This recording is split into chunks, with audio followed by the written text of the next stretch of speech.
Assalamualaikum warahmatullahi wabarakatuh. Kembali lagi di channel Portal Dimensi dan tentunya masih bersama saya Kang Slamet di sini. Kali ini Kang Slamet akan membawakan kisah yang berjudul Antasena Mahendra Series 3 Pendekar Trimukti Tarung Batin. Demi kehormatan, nyawa digadaikan dan batin dikorbankan. Cerita ini ditulis oleh Ristori. Sebelum kita masuk ke ceritanya, buat kalian yang belum subscribe channel ini, tekan tombol subscribe-nya terlebih dahulu dan tekan tombol notifikasinya agar kalian tidak ketinggalan cerita terbaru dari Portal Dimensi. Dan jangan lupa share sebanyak-banyaknya. Gak usah berlama-lama lagi, langsung saja kita masuk ke ceritanya. Antasena Mahendra Series 3 Pendekar Trimukti Tarung Batin.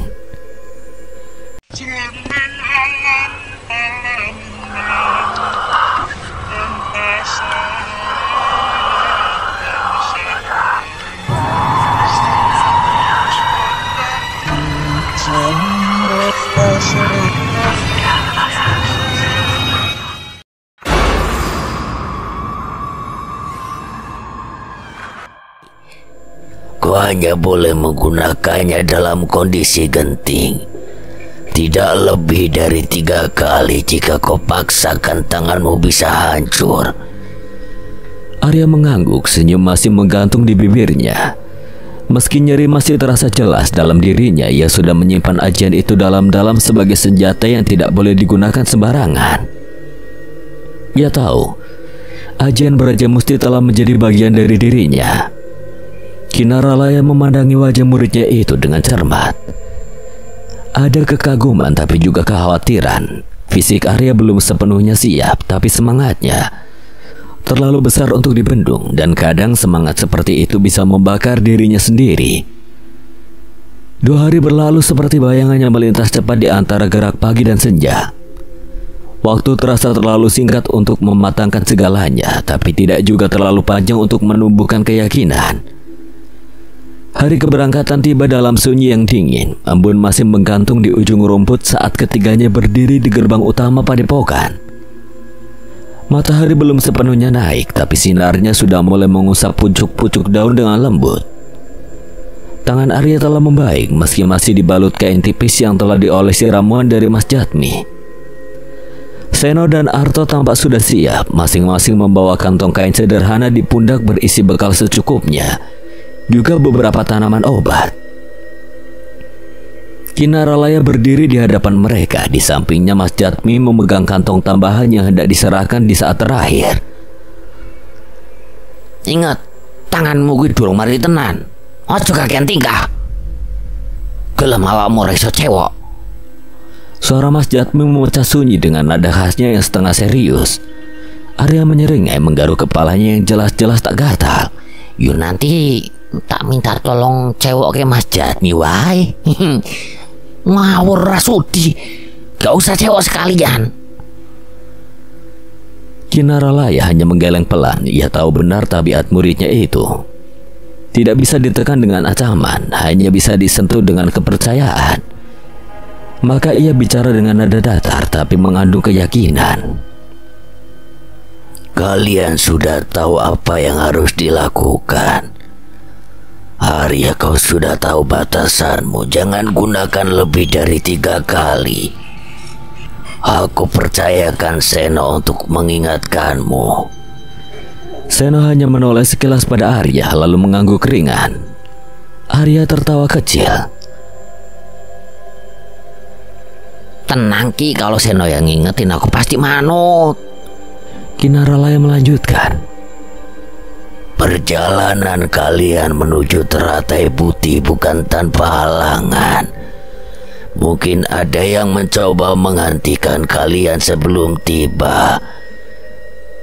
Jangan mudah terpancing, hindari pertarungannya tidak perlu. Tujuan kalian lebih penting dari rasa ingin membalas. Arto menyelipkan tangan ke belakang, memutar bahunya sebentar lalu membetulkan tali selempang yang menggantung di bahu. Kalau aku dan Seno sih jelas manut karo Kinara, tapi bocah semprol iku ya empuh. Aja ngono toh, aku juga bisa dibilangin serius lo iki demi jagat mukti.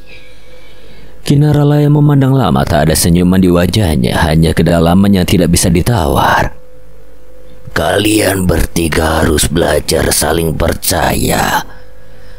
Arya, dengarkan kata-kata temanmu, jangan hanya mengandalkan keyakinan sendiri. Dalam perjalanan seperti ini, kehendak pribadi bukan segalanya. Ketiganya mengangguk, tak satu pun membantah. Mas Jatmi menepuk bahu mereka satu persatu. Tak ada nasihat panjang, hanya kalimat pendek yang dibalut kepercayaan. Ingat, meskipun kalian akan dikenali sebagai murid Teratai Putih, tetap jaga nama baik jagat mukti. Ojo nganti mempermalukan guru-gurumu. Jadilah wong sing iso migunani kanggo liyane. Kinaralaya melangkah mendekat, satu persatu ia elus kepala mereka seperti orang tua yang menitipkan harapan pada anak-anaknya. Bukan sebagai murid, tapi sebagai manusia yang akan membawa pesan dari tempat yang telah mendidik mereka sejak kecil. Berhati-hatilah. Aku percaya kalian bisa menyelesaikan ini bukan hanya dengan ilmu, tapi dengan hati yang bersih. Ucapan itu tak terdengar seperti perpisahan, tapi lebih seperti doa yang diselipkan ke dalam tas kain mereka. Tak terlihat tapi terasa menguatkan. Kalau begitu kami mohon pamit, Ki. Assalamualaikum. Suara Seno terdengar mantap, diikuti oleh Arya dan Arto yang juga menyalami guru mereka, lalu membungkuk dalam hormat. Langkah mereka mulai menjauh. Pelan tapi pasti. Jalan setapak di depan mereka masih basah oleh embun pagi. Burung-burung kecil mulai bersuara dari balik dedaunan. Suara alam seolah ikut mengantar kepergian mereka. Tak ada iring-iringan. Tak ada genta dilepas, hanya kepercayaan yang menggantung di udara. Di pundak masing-masing tergantung tas kain sederhana. Di dalamnya bukan hanya bekal dan ramuan obat, tapi juga harapan dan sesuatu yang lebih dari itu. Amanat, serta takdir yang sedang mulai bergerak. Mereka menyusuri alas mukti, hamparan hutan tua yang memisahkan jagat mukti dengan arah barat. Jalur panjang menuju padepokan Teratai Putih harus melewati dua titik, Desa Tanjung dan setelahnya Lembah Kulon yang sudah lama dikenal sebagai tempat yang wingit dan tak ramah bagi mereka yang tak mengenal batas. Tak satu pun dari mereka terburu-buru. Perjalanan semacam ini bukan semata-mata tentang sampai lebih cepat, tapi tentang bagaimana menjaga napas tetap utuh dan niat tetap jernih hingga ke tujuan. Kira-kira bakal seseru apa ya tarung batin iku? Arya akhirnya bersuara. Dirinya tampak begitu semangat. Sudah lama dirinya menantikan hal ini. Selama ini hanya berlatih dan berlatih di padepokan jagat mukti. Kinaralaya sangat menghindari murid-muridnya melakukan kekerasan pada orang lain tanpa pengecualian, seperti tarung batin ini. Namun berbeda dengan Arya, Seno tidak terlalu suka melakukan pertarungan secara langsung jika tidak dalam keadaan terdesak. Mau seru atau enggak kita lakoni wae tugasnya, ora usah mikiran aneh. Fokus kita bukan untuk menikmati tarung batin, tapi mengatasi persoalan. Jangan sampai bikin masalah. Arya hanya tertawa kecil lalu merangkul keduanya. Iya, aku ngerti. Aku gak bakal macem-macem, tenan.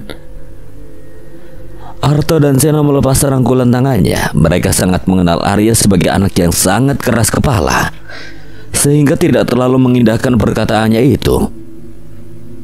Mereka terus melangkah di antara batang pohon yang semakin rapat. Ketika matahari mulai naik, mereka berhenti di tepi sungai kecil yang airnya bening dan mengalir tenang. Kita istirahat dulu. Arya dan Arto mengangguk. Mereka duduk di tepi sungai tersebut, memakan bekal kentang rebus dan mengisi persediaan air dengan wadah bambu. Setelahnya mereka kembali melanjutkan perjalanan. Jalur yang mereka lewati kini mulai menanjak. Semak-semak berganti dengan batang pohon besar yang akarnya menjalar keluar dari tanah, seperti urat-urat bumi yang terbuka.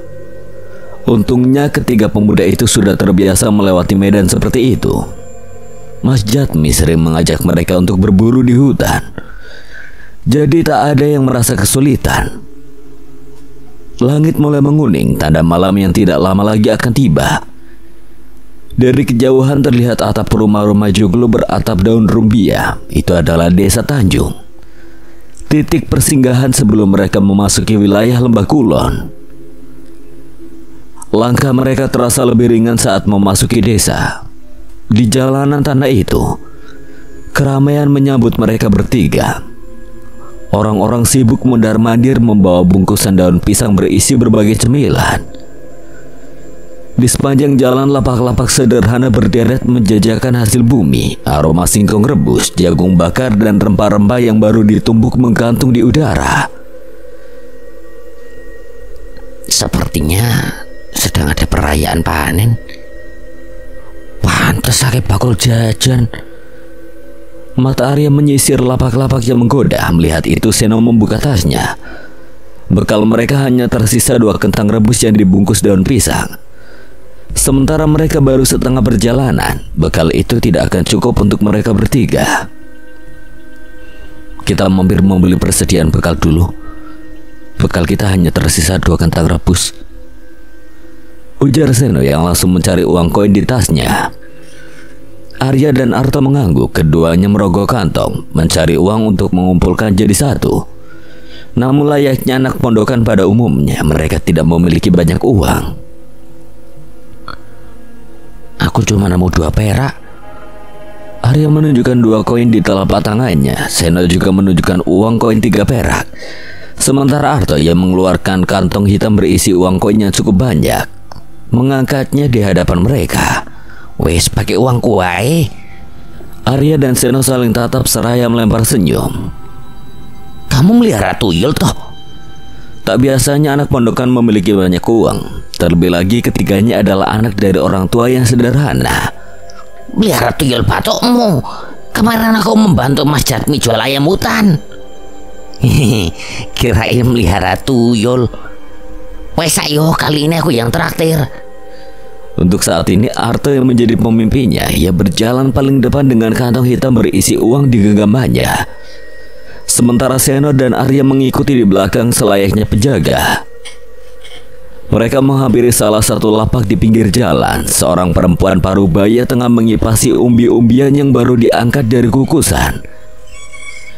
Ibu itu langsung menghentikan pekerjaannya saat mereka tiba di lapaknya. Monggo le, mumpung masih hangat. Kentang sama ubi pinten, Mbah? Satunya seperak aja, Le. Arto mengeluarkan uang 10 koin 1 perak, lalu memberikannya pada ibu itu untuk 5 kentang dan 5 ubi. Ibu menampani dan segera memasukkan semuanya ke dalam daun pisang, lalu mengikatnya dengan tali dari serat ilalang. Ngomong-ngomong, kalian dari mana? Saya baru lihat kalian di sini. Kami dari Aduh. Arya jingkrak-jingkrak saat kakinya terinjak orang yang berada di sebelahnya. Arto sengaja menginjak kakinya agar Arya tidak melanjutkan ucapannya, mengingat pesan Kinaralaya untuk tidak memberitahu asal mereka. Ibu penjual itu tambah heran sekaligus curiga melihat tingkah mereka. Seno dengan ketenangan yang menjadi ciri khasnya segera mengambil alih. Kami dari desa sebelah, Nyai, hanya ingin mampir untuk membeli bekal. Memangnya kalian mau kemana? Wes waya suruh, Le. Tanya ibu itu seraya menunjuk ke arah langit yang sudah menguning. Kami ingin ke arah barat, Mbah. Ingin berkunjung ke tempat kerabat kami. Perempuan itu diam sejenak, seperti menerka sesuatu. Jika mengambil arah barat itu berarti mereka akan melewati Lembah Kulon. Sadar akan hal itu, sorot mata ibu itu mengerenyit dan mencondongkan tubuhnya ke depan seraya berkata, kalau ke barat berarti kalian mau lewat Lembah Kulon. Ketiganya saling pandang. Suara ibu itu mengecil. seolah tidak ingin ada orang lain yang mendengarnya, seperti ingin memberi peringatan dari orang yang sudah tahu banyak hal mengenai lembah itu. Arya penasaran, akhirnya bertanya, "Emang kenapa, Nyai? Kalian kudu hati-hati. Panggonan iku ingit. Warga desa Tanjung juga berpikir 2 kali untuk melewatinya ketika surup. Di sana wake penghunine le. Wake demit maksudnya, Nyai?" tanya Arya yang juga mengecilkan suaranya sembari mendekatkan kepalanya ke arah ibu itu. Arto dan Seno hanya berdiri diam, melihat Arya dengan ibu penjual warung saling mencondongkan tubuh untuk berbisik, layaknya orang yang sedang menggibahi tetangganya. "Iya le, tapi orang mau ngikut tok. Di sana juga menjadi tempat wilayah kekuasaan preman dari Gili Ulo. Kalau bertemu mereka lebih baik menghindar saja. Mereka tidak segan melukai orang lain." Arya mengangguk lalu menegakkan kepalanya kembali. Ia menoleh ke arah Seno dan Arto. "Ana preman katanya, yowis kita lewat sana saja," ucap Arya sembari menuju ke arah lembah kulon berada. Tidak satu pun dari mereka menunjukkan rasa gentar, sebab bukan keberaniannya membuat mereka tetap melangkah, tapi keyakinan bahwa langkah mereka bukan tanpa alasan. Ibu penjual kentang itu terkejut mendengar perkataan Arya. Peringatannya seolah hanya menjadi angin lewat saja. Tak ingin berlama-lama, Seno segera mengambil bungkusan ubi dan kentang yang mereka beli, memasukkannya ke dalam tas milik Arya setelah hanya berterima kasih pada ibu itu. "Nyai matur nuwun, sudah diingatkan." Ibu itu termangu memperhatikan mereka bertiga yang mulai melangkah menuju lembah kulon. Tanpa keraguan sedikit pun mereka tahu kalau ibu itu tidak mungkin berbohong. Namun tidak ada yang bisa menghentikan tekad mereka, sekalipun harus memasuki wilayah yang dicap menyeramkan oleh orang-orang. Tak lama meninggalkan desa, mereka kembali berhenti saat seorang pria berjubah hitam menghadang. Wajahnya lusuh, tubuhnya agak bungkuk, dan langkahnya gontai seperti orang yang kekurangan gizi. Orang itu menghentikan langkah tepat di hadapan mereka. "Maaf, bisa beri aku sedikit makanan? Aku belum makan sejak kemarin," ujar orang berjubah itu. Arya menoleh cepat ke arah Seno dan Arto. Mereka hanya mengangguk kecil sebagai jawaban. Tanpa berpikir panjang lagi, Arya membuka tasnya dan mengeluarkan 2 buah kentang rebus yang baru mereka beli. Diberikannya langsung pada pria berjubah hitam itu. "Ini paman, kebetulan kami baru saja beli sedikit makanan." Arya memberikan kentang itu lalu segera merogoh kantong celananya.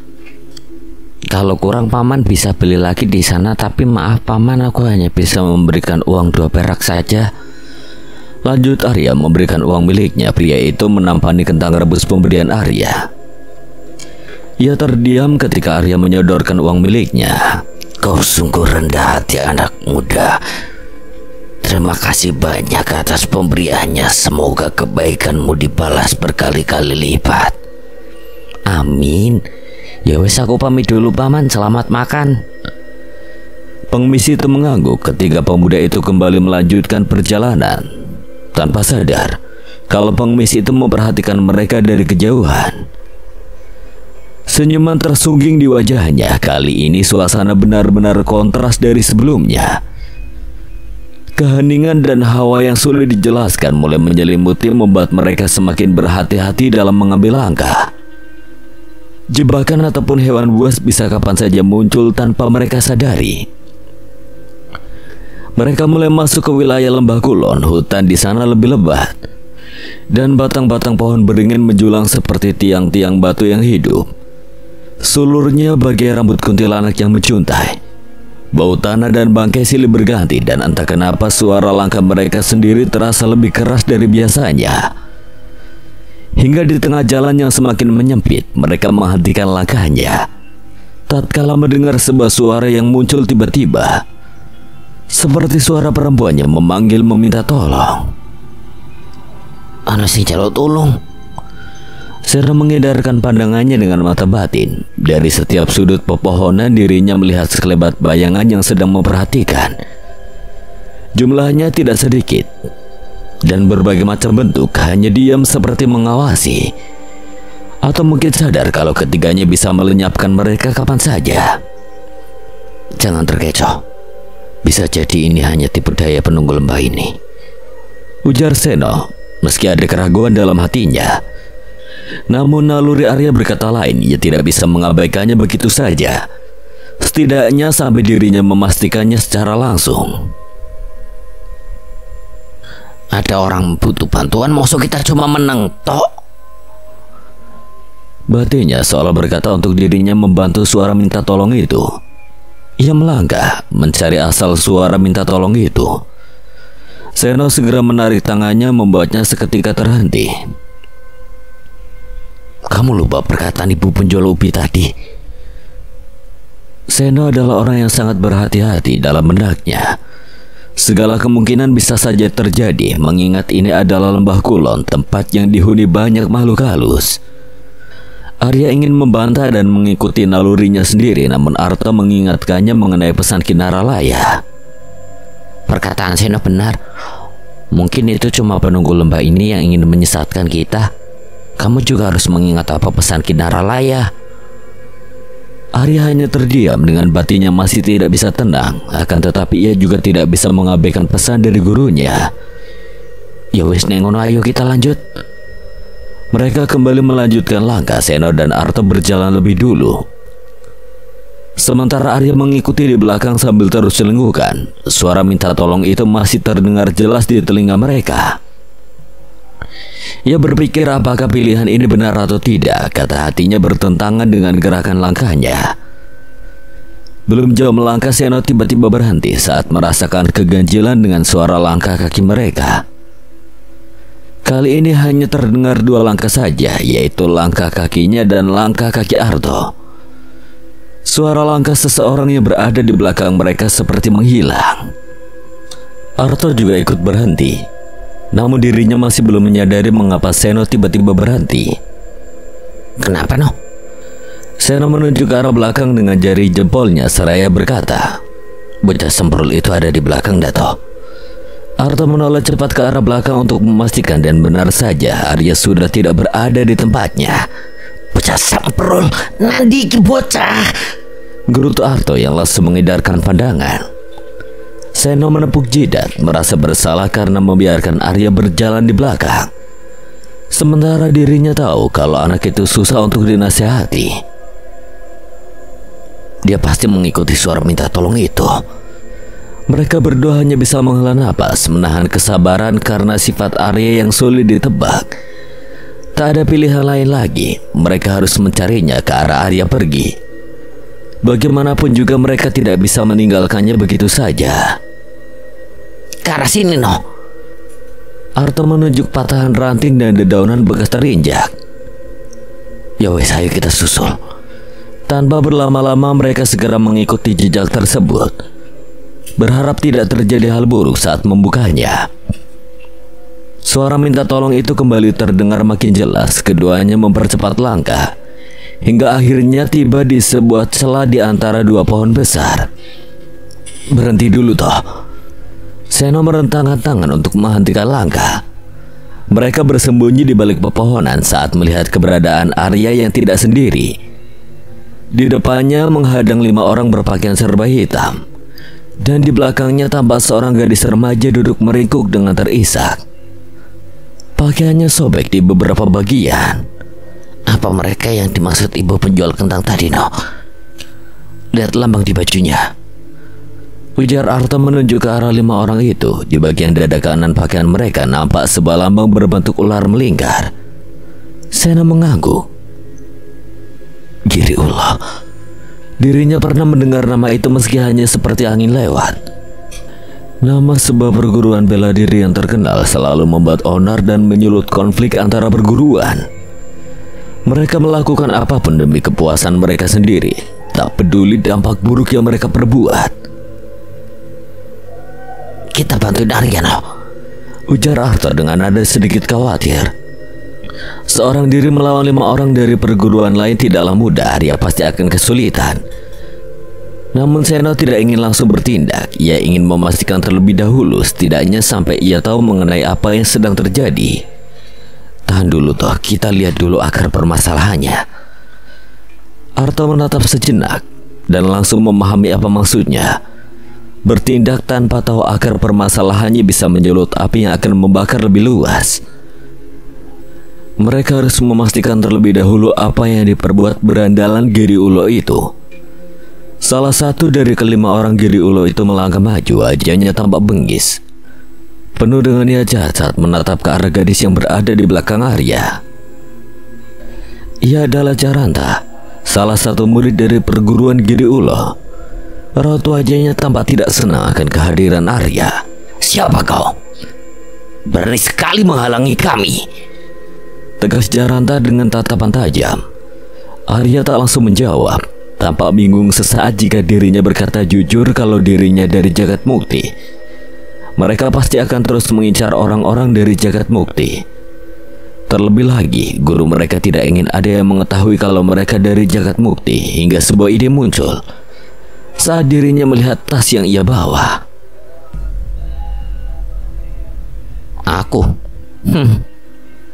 cuma penjual kentang godok keliling. Arya segera mengambil kentang dan ubi yang masih hangat satu persatu, lalu menyodorkannya pada kelima orang Giri Ulo dengan wajah polos. Nih, kentang karo ubi godok. Masih hangat, kalau mau ambil aja. Tak kasih gratis, yang penting lepaskan wanita ini. Kelima orang dari Giri Ulo itu saling tatap, lalu tertawa terbahak. Arya dengan polosnya menyeringai, namun tak lama sampai Jaranta tiba-tiba membentaknya. Bodoh! Kentangmu itu tidak sebanding dengan apa yang kami inginkan. Kau kira kami bisa dibeli dengan rebusan, ha? Orang usah tuku. Ini tak kasih gratis. Suasana hening sesaat. Tawa yang tadi pecah kini menghilang. Arya masih tetap menyeringai seperti orang bodoh dan terus menyuruh mereka untuk mengambilnya. Dasar budak, siapa juga yang mau membayar kentangmu itu? Lah tadi sampai yang bilang sendiri.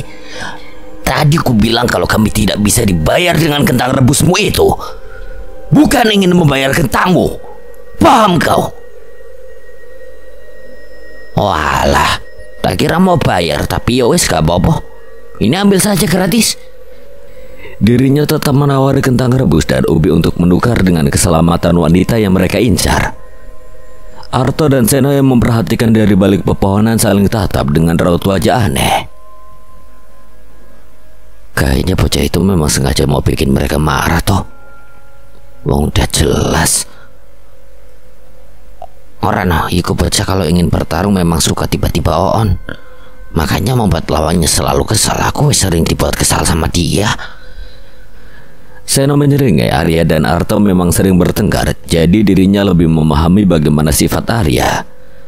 Keduanya kembali berpaling memperhatikan ketegangan yang mulai memanas. Sudah kukatakan, kentangmu itu tidak bisa memenuhi hasrat kami pada wanita itu. Arya mendecak pelan, namun ia tidak menyerah, berharap mereka akan mengurungkan niat buruk itu. Apa kalian tidak takut dosa? Perbuatan kalian itu akan mendapatkan balasannya. Kalau tidak dihukum di dunia, bisa jadi kelak di akhirat. Dosa? Kami tidak peduli soal itu.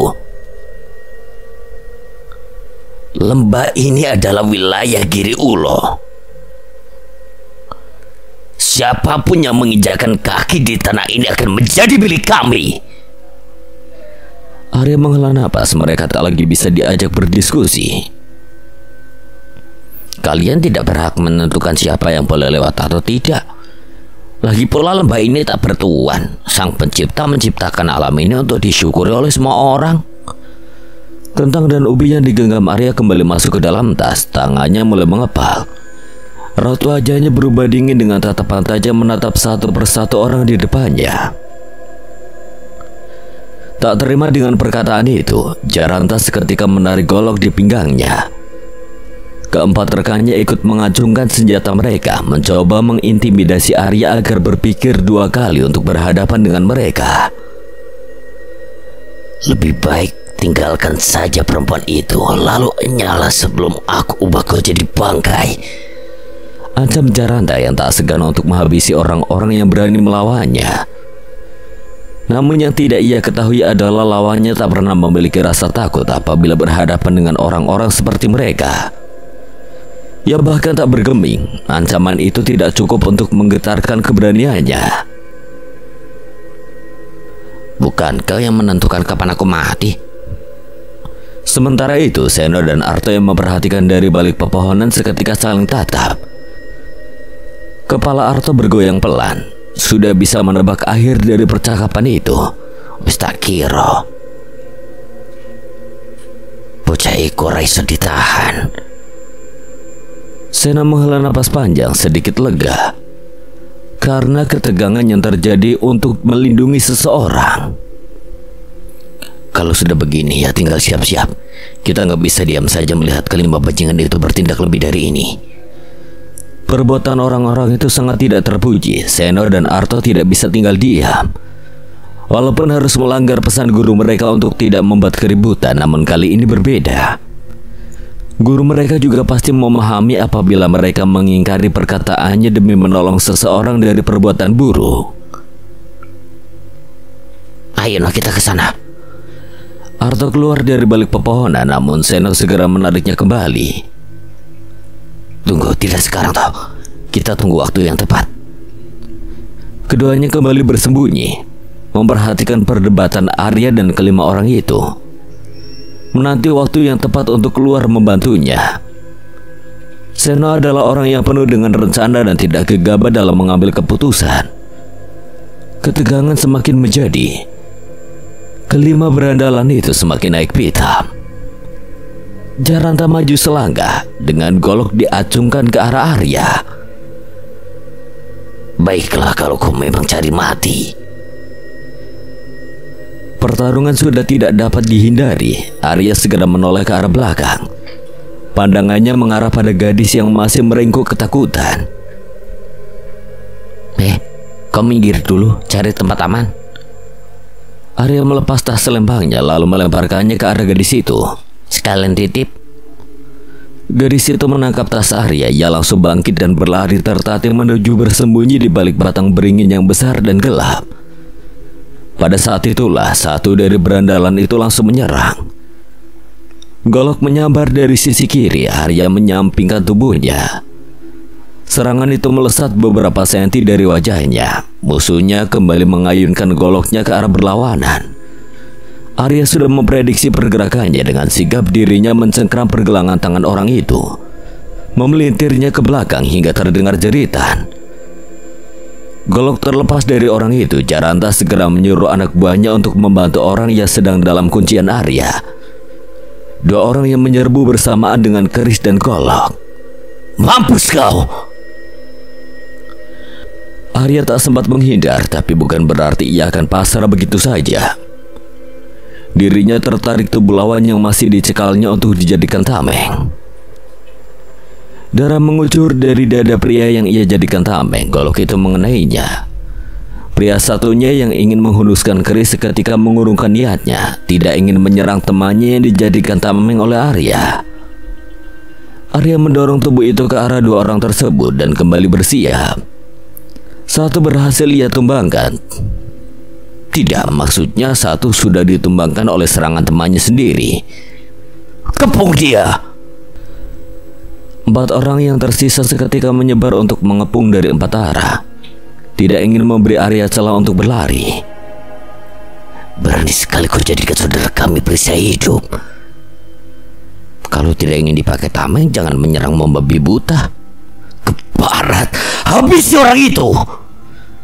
Dua di antaranya menyerbu bersamaan dari dua sisi. Salah satu dari mereka melompat, lalu melancarkan serangan tendangan.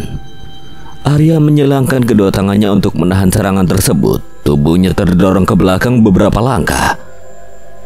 Belum sempat Arya membersihkan tangannya yang kotor, serangan berikutnya kembali datang. Ayunan golok dan keris ia hindari dengan gesit. Tak satu pun dari mereka bisa mengenainya. Napas mereka semakin memburu, rasa lelah mulai tampak. Arya memanfaatkannya untuk memberikan serangan balik. Ia melancarkan tendangan berputar. Tumitnya menghantam ulu hati salah satu dari mereka, membuatnya seketika tersungkur di tanah.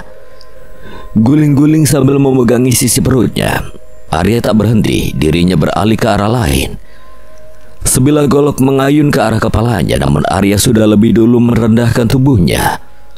Lalu menyerang kaki orang itu dengan tendangan, membuat pria itu seketika terjatuh dengan wajah yang lebih dulu mencium tanah. 3 dari 5 orang, kini tersisa 2 orang. Kali ini serangan datang tidak menggunakan senjata, namun dengan ilmu bela diri yang unik. Kedua tangan orang itu membentuk lekukan seperti kepala ular. Bukan tinju, bukan cakaran, melainkan totokan cepat dan menyusup. Arya merasa serangan itu bukan ilmu bela diri biasa. Jika totokan itu mengenai titik rawan, tubuh Arya bisa lumpuh seketika. Akan kulumpuhkan kau dengan ilmu giri ulo. Totokan melesat dari kanan. Arya segera memutar tubuh menghindari sambil menyapu kaki lawan. Tapi dari sisi kiri, satu serangan lain sudah datang. Arya mengangkat kaki menendang kuat.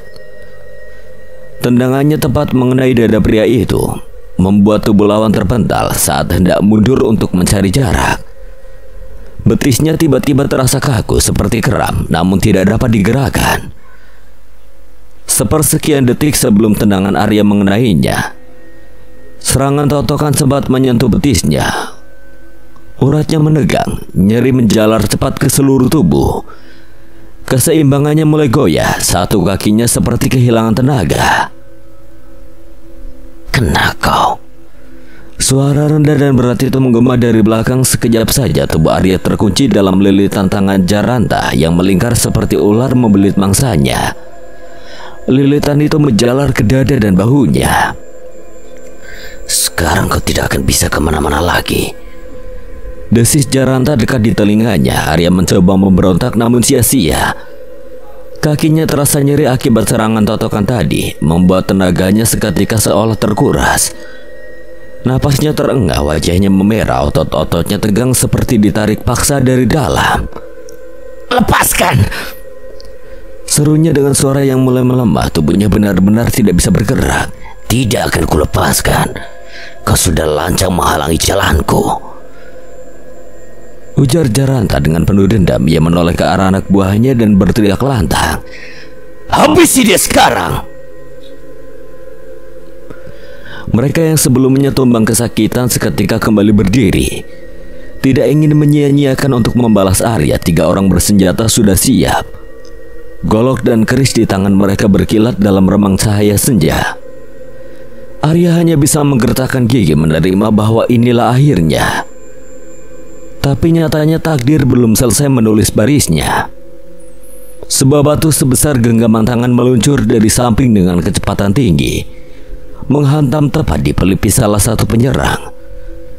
Tubuh itu langsung ambruk ke tanah, mengerang sambil memegangi kepalanya yang mengeluarkan cairan merah.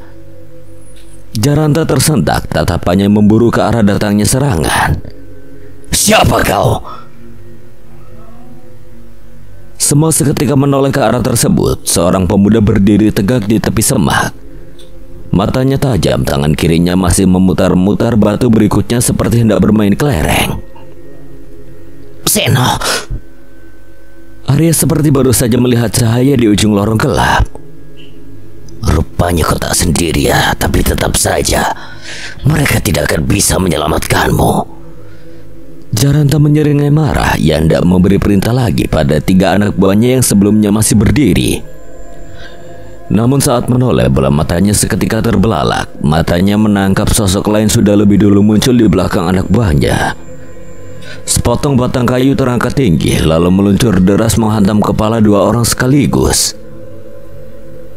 Lawas di belakang! Pekik Jaranta, tapi semuanya sudah terlambat. 2 suara benturan keras menggema di antara pepohonan. Kedua tubuh itu tumbang bersamaan, tengkuknya terhantam dengan cukup keras, membuat mereka seketika tak sadarkan diri. Arya menyeringai melihat sosok yang menyerang itu. Bagus toh.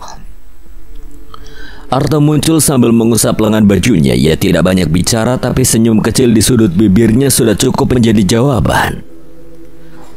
Jaranta masih tertegun. Semua anak buahnya ditumbangkan. Jeratan tangan yang menahan Arya mulai melemah. Rasa takut mulai tumbuh. Arya merasakan tekanan itu mengendur, dan ia langsung mendorong tubuh Jaranta ke belakang hingga membentur pohon besar hingga terdengar suara gedebuk berat. Arya mengatur napas sejenak, lalu berbalik menatap Jaranta. Orang itu kembali bangkit, menyeka darah yang keluar dari sudut bibirnya.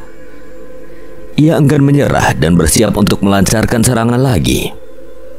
Arya mengambil kuda-kuda satu kaki. Jaranta berlari ke arahnya dengan goloknya. Dengan satu hentakan kaki, Arya melompat di udara, memutar tubuh dan menghantamkan tumitnya ke pelipis Jaranta. Suara seperti kayu pecah terdengar lirih. Tubuh besar itu terhempas ke tanah dan tak bergerak lagi. Itu namanya jurus Bango Kesleo, gumam Arya sambil berusaha tetap berdiri. Tubuhnya sedikit goyah.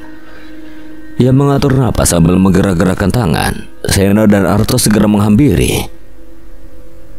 Kakimu kenapa? Seno berjongkok memperhatikan betis Arya yang tampak kaku. Terkena serangan totokan salah satu dari mereka. Seno segera memeriksa dengan seksama. Urat-urat di betis itu tampak menegang seperti tali tambang. Tapi sebelum ia bergerak lebih jauh, suara dari balik semak kembali mengusik perhatian. Satu anak buah Jaranta kembali bangkit. Namun tidak untuk melawan. Dirinya lari terbirit-birit menyibak semak seperti orang yang dikejar setan. Dia lari. Arya menunjuk, tapi tidak ada niat mengejar. Biarkan saja. Seno kembali memperhatikan kaki Arya. Seno tidak memperdulikannya. Ia mencoba memahami luka yang diterima Arya. Dengan mata batinnya, ia bisa melihat semburat energi hitam seperti benang kusut yang menyumbat aliran darah. Serangan itu jelas bukan sekedar totokan biasa. Duduklah, aku akan coba bantu. Tanpa penolakan, ia menyelonjorkan kakinya, menarik napas panjang, menahan rasa sakit yang berdenyut. Kamu bisa sembuh kan, no? Semoga saja.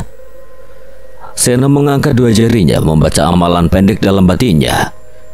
Energi dalam tubuhnya ia kumpulkan, ditarik menuju jarinya, perlahan menekan titik tertentu di betis Arya, lalu menumpuknya pelan seperti mengusir sarang lebah dari dalam.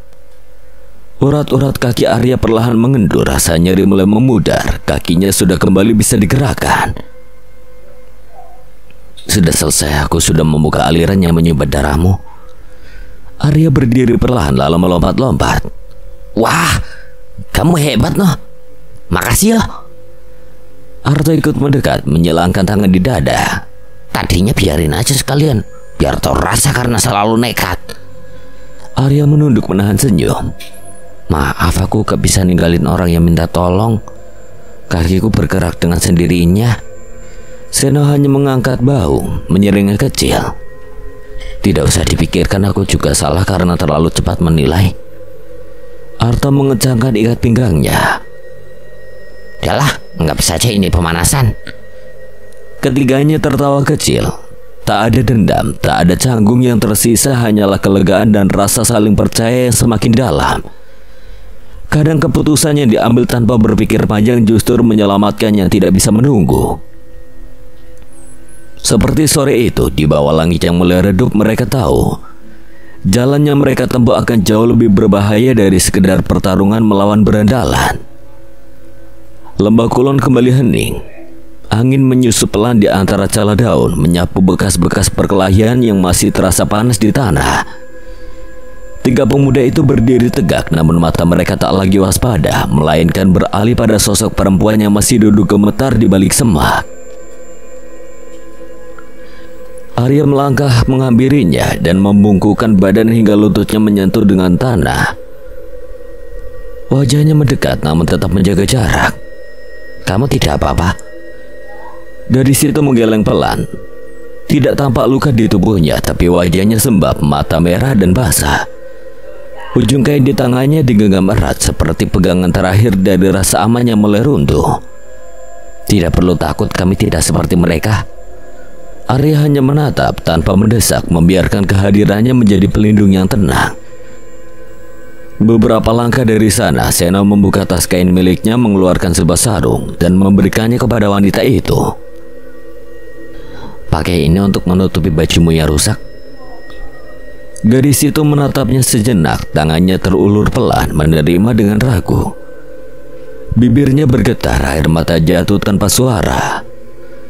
Entah karena syukur, malu, atau mungkin keduanya. Hening menyelimuti beberapa saat sebelum suara pelan dan terputus-putus mengisi ruangan di antara mereka. Terima kasih sudah menolong saya. Arya mengangguk pelan lalu duduk di sampingnya. Sebenarnya kamu ini dari mana? Mau kemana? Dari desa Tanjung. Baru selesai menyaksikan pentas tari, sewaktu perjalanan pulang mereka muncul menghadang. Arya menghela napas pelan, pikirannya masih berkecamuk tapi ia menahan gejolak di dadanya yang membuatnya tidak habis pikir kenapa ada gadis seperti ini berjalan seorang diri melewati lembah kulon. Kamu sendirian lewat sini? Kamu tahu nggak tempat ini berbahaya? Gadis itu menunduk, tak menjawab, hanya memeluk lutut lebih dekat ke dada. Wajahnya tertutup rambut, namun rasa bersalah tampak jelas dari gerak tubuhnya. Arya menurunkan nada suaranya, mencoba mengusir rasa takutnya yang belum benar-benar hilang. Namamu siapa? Santi. Arah pulangmu kemana, Santi? Ke arah barat melewati jalan hutan ini. Arya menoleh ke arah Seno dan Arto. Rupanya wanita itu satu arah dengan tujuan mereka. Kita juga ingin ke sana, lebih baik bersama kami saja sampai ketemu jalan besar.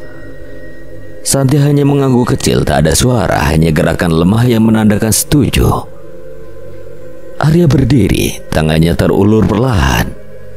Santi menyambut dengan ragu dan dengan sedikit bantuan ia bangkit berdiri. Tapi tubuhnya goyah, langkahnya oleng ke samping, tangan kirinya memegang perut. Kamu kenapa? Ada yang luka? Arya menahan tubuhnya agar tak jatuh. Santi menggeleng lemah. Seno memperhatikan dengan tenang, memejamkan mata sejenak lalu menggunakan mata batinnya. Tapi tidak ada luka dalam ataupun aliran energi yang menyakiti tubuhnya. Mungkin dia lapar, dari tadi pegang perut terus. Santi tak menjawab, ia hanya tertunduk malu, matanya tak pernah benar-benar menatap mereka. Arya segera membuka tasnya, kentang rebus masih tersimpan dalam bungkusan daun pisang. Ia keluarkan bersama sebotol air dengan wadah bambu, lalu menyodorkannya pelan. Ini, makan dulu. Santi menatap makanan itu lalu buru-buru menggeleng. Tidak usah, Mas. Arya terdiam sejenak, tangannya masih tergenggam pada bungkusan kentang yang mulai dingin. Kenapa? Takut kami racuni? Santi mengangkat wajahnya sebentar, tatapannya ragu, kemudian kembali menunduk. Bukan begitu, Mas. Terus kenapa? Tak ada jawaban untuk beberapa saat, membuat Arya menoleh ke arah Seno dan Arto yang juga tampak bingung. Angin melintas di sela-sela percakapan mereka hingga akhirnya wanita itu kembali berucap. Tadi Mas bilang Mas itu tukang kentang rebus keliling, dan aku tidak punya uang untuk membayar makanan itu. Seno dan Arto yang sejak tadi berdiri tak jauh langsung memutar badan. Suara tawa mereka meledak seperti petasan kering. Arto bahkan hampir jatuh duduk sambil menepuk lututnya sendiri sampai tubuhnya bergetar. Arya masih membeku di tempatnya. Alisnya berkedut, wajahnya kaku seperti baru saja kena gampar kenyataan. Ia tak menyangka bahwa ucapan isengnya tadi benar-benar dipercaya. Bakul kentang keliling no. Kamu mau beli kentang gak toh? Mumpung bakulnya belum pergi. Arya memutar bola matanya menoleh cepat ke arah mereka. Ngerosan geledek. Aku ngomong begitu cuma supaya tidak ketahuan kalau kita dari Jagat Mukti. Tawa berhenti sejenak. Arto menghampiri Arya lalu menepuk bahunya. Iya aku ngerti, tapi kamu memang cocok jadi bakul kentang keliling. Sialan kamu toh. Adik Arya seraya menendang bokong Arto, namun dengan cepat dihindarinya. Arya hanya bisa menatap dua temannya itu dengan tatapan masam. Ia kembali pada Santi dan menyerahkan kentangnya. Santi, aku bukan tukang kentang rebus. Tadi itu cuma cara buat alasan di depan berendalan itu. Kentang ini gratis, aku gak minta bayar. Oh gitu Thomas, tak pikir beneran pakul kentang. Santi tampak malu, namun ia akhirnya menerima kentang itu dengan 2 tangan. Matur nuwun mas. Ayo sambil jalan, hari sudah ingin gelap. Mereka tidak menunggu lebih lama, langit mulai kehilangan warnanya. Awan menggumpal kelabu di ujung barat. Jalan masih panjang dan malam belum tentu bersahabat. Mereka terus berjalan, langkah yang tadi terasa ringan kini mulai terasa berat. Bukan karena kelelahan, melainkan karena suasana hati yang mulai berubah. Ada sesuatu yang tumbuh di antara mereka, halus namun nyata. Bukan sekedar perjalanan menuju perguruan, melainkan juga keyakinan bahwa memilih berhenti dan menolong orang lain tidak pernah salah. Santi berjalan sedikit di belakang mereka. Suaranya lirih memecah sunyi yang mulai menebal di antara pohon-pohon tinggi. Terima kasih banyak ya mas sudah mau menolongku. Arya tidak langsung menoleh, tatapannya masih lurus ke depan menyibak kabut tipis yang mulai turun perlahan. Manusia itu diciptakan untuk saling tolong-menolong. Tapi jadikan ini pelajaran. Jalanan sepi seperti ini tidak selalu aman. Santi mengangguk pelan, menyimpan nasihat itu dalam-dalam. Ya mas, tapi ngomong-ngomong kalian ini siapa sih dan mau kemana? Tanya Santi yang sudah tidak bisa lagi menahan. Ketiganya langsung saling pandang. Tak ada yang berbicara, tapi sepasang mata cukup untuk saling menyepakati siapa yang akan menjawab. Panggil saja aku Arya, yang 2 ini Seno dan Arto. Kami sedang menuju perguruan Teratai Putih. Langkah Santi terhenti seketika, tubuhnya menegang sejenak. Arya menoleh ke arahnya. Ada apa? Tidak, cuma kaget saja. Kebetulan aku juga ingin ke arah sana. Oh, baguslah kalau begitu. Jalan setapak membawa mereka ke tepi lembah kulon. Langit mulai kehilangan warnanya. Cahaya jingga di ujung barat berubah kelabu, lalu pelan-pelan ditelan bayangan malam. Pohon-pohon berdiri seperti penjaga tua dan angin yang semula tenang mulai bergerak tak wajar. Tak ada suara burung, tak ada gemerisik daun, tapi sesuatu terasa salah. Langkah Arya terhenti, Seno dan Arto pun berhenti bersamaan. Gerak mata mereka menyapu cepat ke segala penjuru, menangkap apapun yang tersembunyi di balik bayangan hutan. Ada yang mengawasi, ucap Arto yang nyaris tak terdengar. Arya hanya mengangguk kecil lalu berbisik. Santi, cepat cari tempat sembunyi. Santi tampak ragu, tapi melihat tatapan Arya yang tidak main-main, ia segera berlari ke balik pohon besar. Di balik akar yang mencuat seperti akar tanah, ia meringkuk diam, hanya napasnya yang belum bisa ia tenangkan. Arya berdiri tenang, satu tangan menggantung santai di sisi tubuh, tetapi seluruh sarafnya sudah siaga. Suaranya terdengar tegas tanpa gentar. Keluar! Kami tahu kalian di sana. Beberapa detik sunyi menyambut, lalu dari sisi kiri muncul 5 orang dan dari sisi lainnya muncul juga 5 orang lagi. Seolah tak ingin memberi celah mereka bertiga untuk lari, mereka berpakaian serba hitam dengan wajah tertutup kain, hingga hanya matanya yang tampak, tajam penuh niat. Arya menyipitkan mata. Pasti orang tadi yang membawa bala bantuan, gumamnya mengingat salah satu dari anak buah Jaranta yang sempat kabur. Sena melangkah sedikit ke samping. Saling jaga. Jumlah mereka 2 kali lipat dari sebelumnya. Tanpa aba-aba, ketiganya berdiri membelakangi satu sama lain, membentuk formasi lingkaran kecil. Gerakan mereka tenang, tapi tubuh mereka sudah siap meledak kapan saja. Mau apa kalian menghadang jalan kami? 10 sosok itu mendekat, langkah mereka ringan tapi tajam seperti ujung pisau yang diseret angin. Satu dari mereka maju lebih dekat, suaranya datar tanpa ampun. Tinggalkan semua barang kalian, atau kalian mati di sini. Arya tersenyum miring, sedikit pun tidak bergeser dari tempatnya. Kalau mau ambil sendiri. Besar juga nyalimu.